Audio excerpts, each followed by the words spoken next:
റമളാൻ്റെ ലക്ഷ്യം എന്താണ്? റമളാൻ്റെ ലക്ഷ്യം തഖ്വയല്ലേ, അല്ലേ? തഖ്വ എന്ന് പറഞ്ഞു കഴിഞ്ഞാൽ എന്താണ്? ഒരു തരം ശ്രദ്ധയാണ്.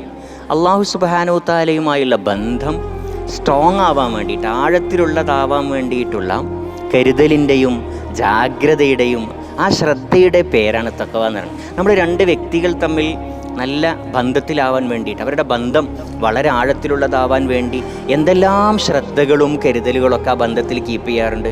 അള്ളാഹുമായുള്ള ബന്ധം വളരെ മനോഹരമാവാൻ വേണ്ടിയിട്ട് നമ്മൾ എടുക്കുന്ന ആ ഒരു ശ്രദ്ധയുടെ, ആ ഒരു സൂക്ഷ്മതയുടെ പേരാണ് തഖ്വ.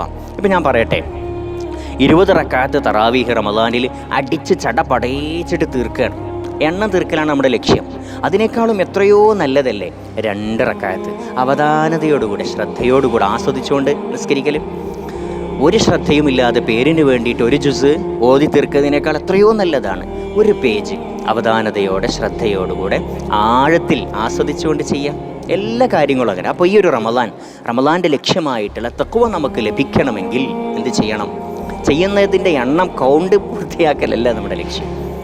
ആ ചെയ്യുന്ന കാര്യം ശ്രദ്ധയിൽ, കാരണം നോമ്പിൻ്റെ ലക്ഷ്യം തന്നെ തഖ്വയാണ്. ആ ചെയ്യുന്ന കാര്യം ആസ്വദിച്ചുകൊണ്ട് അനുഭവിച്ചുകൊണ്ട് ചെയ്യാം. അങ്ങനെ ഒന്ന് ശ്രദ്ധിച്ചു നോക്കൂ, റമളാൻ്റെ ലക്ഷ്യമായ തഖ്വ നമുക്ക് ലഭിക്കും.